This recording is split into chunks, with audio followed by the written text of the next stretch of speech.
Cuando vuelvan las noches de invierno y se cubra de nieve el jardín, si estás triste sabrás acordarte de aquel que al amarte no supo mentir.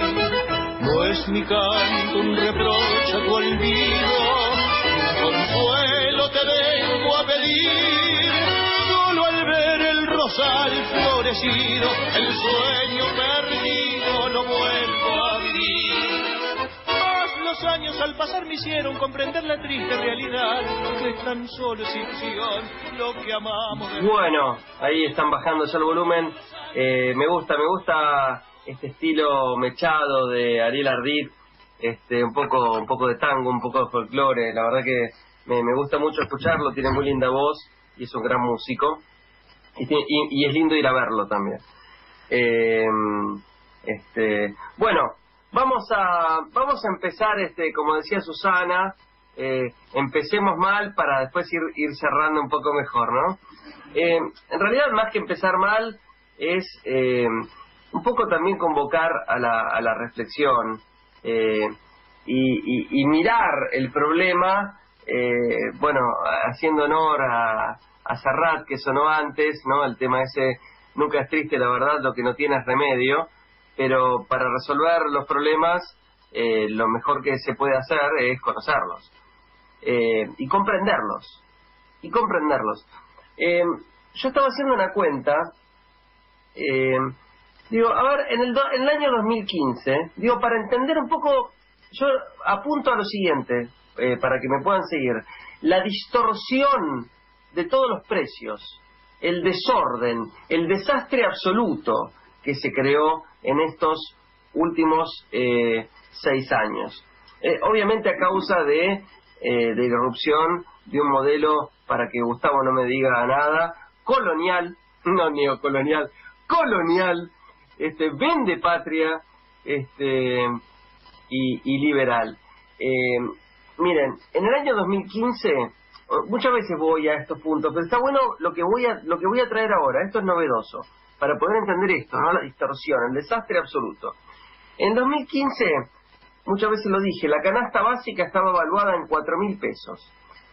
Un salario más o menos bueno, pero no era un sueldo alto, no era un sueldo alto, un sueldo más o menos bueno. O sea, había mucha gente que uno conocía que estaba ganando más o menos 20.000 pesos, ¿sí?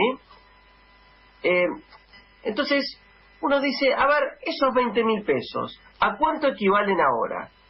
Y voy a hacer 2 cuentas para mostrarlo, el desastre, el desorden absoluto. Mire, primero lo medimos en dólares. 20.000 dividido 10, ¿no? Porque el dólar, cuando termina el gobierno de Cristina Fernández, estaba a 9,60, valía 2.000, era 2.000 dólares. 2.000 dólares hoy, con el tipo de cambio oficial por encima de los 100 pesos, apenas por encima de los 100 pesos, sería un sueldo de 200.000 pesos. Ahí ya nos empieza a mostrar mucha gente que gane 200.000 pesos, hoy no conocemos. Antes, mucha gente que ganaba 20.000, sí. Pero el escenario es más loco todavía. Porque en realidad nosotros no vivimos en dólares. Está bien, por ahí uno se quiere hacer un viajecito afuera, no sé, no importa. Pero en realidad nosotros vivimos en pesos todos los días, ¿o no? Entonces, mirámoslo en términos del poder adquisitivo. Acá sí agárrense la cabeza y siéntense bien. 20.000 pesos dividido en una canasta básica de 4.000 te da que con ese sueldo, que no era un sueldo alto, no era un sueldo alto, no era un sueldo bajo tampoco, era un sueldo medio, qué sé yo, eran 5 canastas, ¿no? Ahora, 5 canastas, ¿cuántos serían hoy? Si la canasta está, lo redondeo para abajo, 70.000, 70 y pico de mil está, pero lo redondeo para abajo para que no para no causar tanta conmoción. 70.000 por 5 da 350.000. Y ahí ya sí estamos hablando de un sueldo que es muy exclusivo. Casi nadie hoy gana 350.000 pesos. Digo, fíjense el desorden que en lo que se transformó la economía argentina, pero que tiene en realidad tiene un nombre esto, y se llama concentración. Es decir, que unos pocos factores de poder han saqueado al resto de la sociedad, es decir, se han enriquecido a costa del resto del pueblo. Hay, tengo muchas cosas para decir en relación, pero me interesa en este momento citar un estudio que hizo Claudio Lozano. Esto lo traigo, lo escribí en mi artículo semanal que va a ser publicado seguramente este fin de semana, que se llama Concentración, Extranjerización, Conglomeración y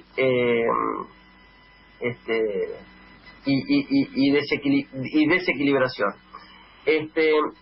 Claudio Lozano trae en este informe que las 500 firmas, las 500 empresas más grandes del país, no más grandes, más poderosas, más ricas del país, ¿no?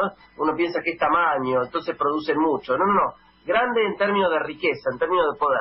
Las 500 firmas más ricas del país tienen una facturación, acá sí agárrense la cabeza, la facturación, repito, la facturación de las 500 empresas más ricas del país equivale al 50% del PBI. O sea, apenas 500 empresas tienen una facturación que equivale a la mitad de lo que produce el conjunto del país todo un año.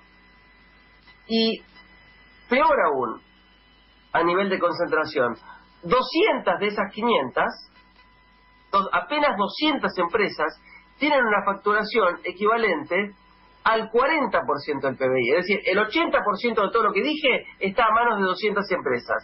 Pero lo que es aún más significativo, preocupante y que está ligado con muchos de los temas que nosotros siempre hablamos, es que el 80% de nuestras exportaciones y nuestras importaciones está manejado por esas 500 firmas.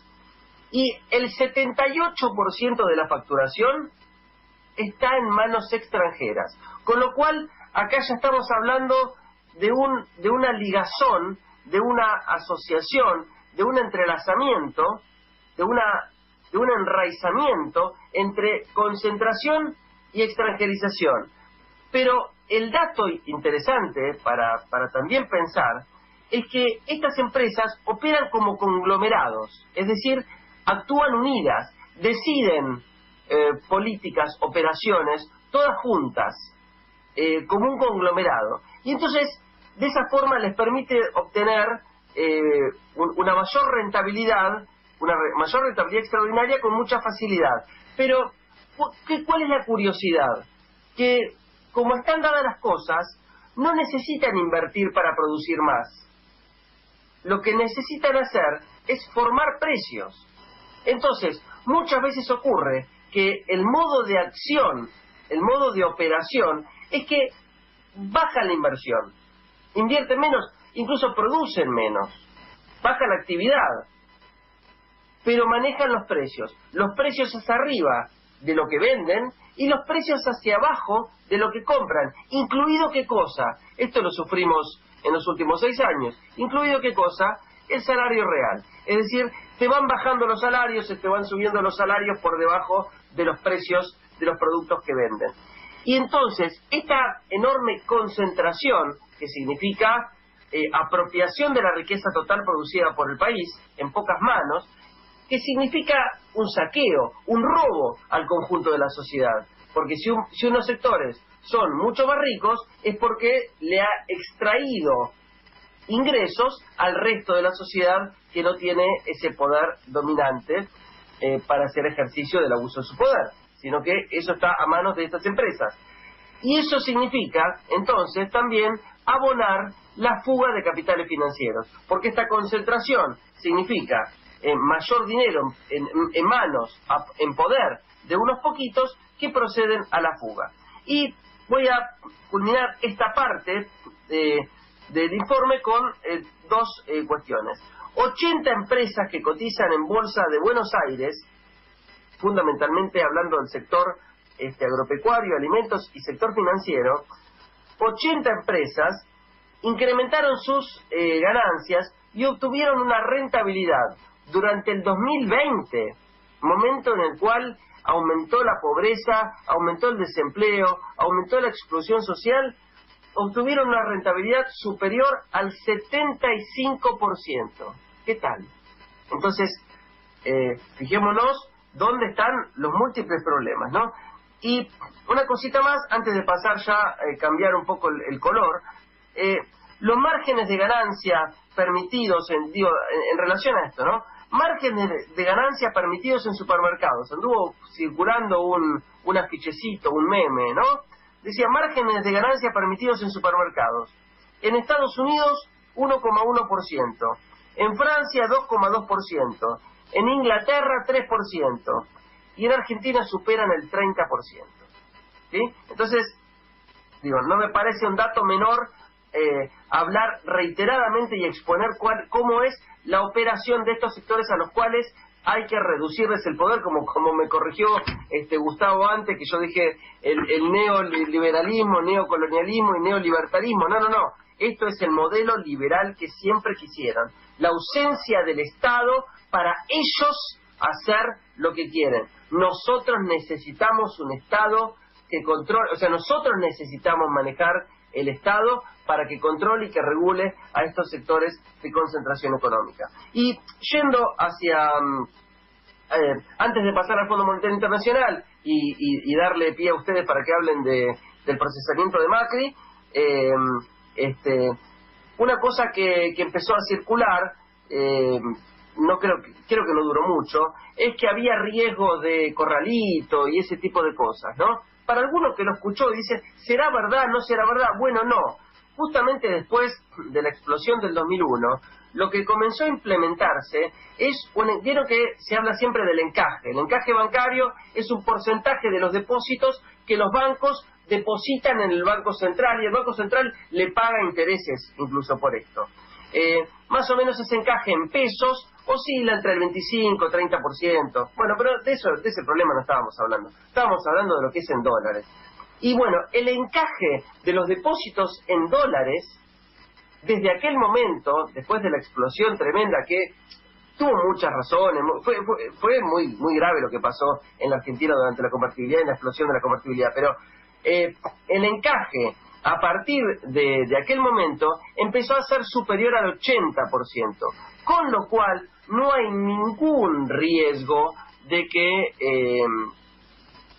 haya un desastre financiero y que se queden con los depósitos y demás. Y la demostración de esto está en el 2019, que los depósitos en dólares bajaron abruptamente con el caos de la economía producida por el gobierno de Macri, bajaron abruptamente, tengo los datos acá exactos, redondeado pero exacto, de 27.000 millones de dólares a 18.000 millones de dólares. Es decir, casi una tercera parte bajaron abruptamente en la segunda mitad del 2019 y no pasó nada. No pasó nada. En este momento hay aproximadamente 16.000 millones de dólares colocados en el sistema bancario, pero con este esquema de un encaje de depósitos en moneda extranjera superior al 80%, no hay ningún riesgo. Y para terminar, hablando del tema del Fondo Monetario Internacional, y repitiendo como siempre, ¿no? Que nosotros decimos, ¿por qué el conjunto de los argentinos tenemos que pagar una deuda de la cual nosotros no recibimos absolutamente nada? Es decir, los que lo recibieron fueron Macri y sus amigos y aliados, es decir, nacionales y transnacionales. Ahora, la cuestión que nosotros siempre lo hemos dicho, es que ese préstamo, ese mega préstamo, mega fraude, fue ilegal e ilegítimo. Primero, porque, como ustedes siempre dicen, no pasó, la deuda externa de la Argentina debe pasar, según nuestra Constitución, por una aprobación, un tratamiento en el Congreso de la Nación, y no pasó. Pero además de eso, tampoco respetó los estatutos del Fondo Monetario Internacional. Esto ya lo hemos dicho muchas veces, que el Fondo Monetario Internacional no puede prestarle a países en los cuales se está fugando la plata, se está formando activos externos, y por si fuera poco, el préstamo fue mucho mayor que el máximo que podía prestarse al país Argentina según nuestra cuota parte del Fondo Monetario Internacional, que creo que es más o menos 0,5%. Lo máximo que podían prestarle a la Argentina era algo así como 21.000 millones de dólares, y el contrato fue por 57.000 millones, de los cuales llegaron 44.000 millones. Entonces, lo que decía es, por un lado, dos cosas. Por un lado, acá hay una operación del presidente de Estados Unidos, Trump, porque no es que Argentina defrauda a los países que le prestaron. El Fondo Monetario Internacional está financiado y formado por muchos países parte, pero Argentina no está defraudando a los países. Fue una operatoria de Trump que le prestó a su amigo Macri, y entonces, bueno, tendrá que también Trump darle explicaciones a los países de por qué Trump usó plata de los países para prestarle a Macri. Y lo otro, para así cierro lo de hoy, lo otro es que el gobierno está firmemente parado sobre que no va a aceptar políticas de ajuste impuestas por el Fondo Monetario Internacional. Es decir, ninguna imposición que obstruya la recuperación, el crecimiento y el desarrollo de nuestro país y la mejora distributiva de nuestro país va a ser aceptada. Eso está sostenido con firmeza, y con toda la exposición de cosas se está conociendo que el Fondo Monetario Internacional va a evaluar, va a analizar qué pasó con este gigantesco empréstito que le dio el Fondo Monetario Internacional a Mauricio Macri. Así que es para suponer que las expectativas no son tan negativas, así que, Susana, podemos empezar un tramo más alegre del programa.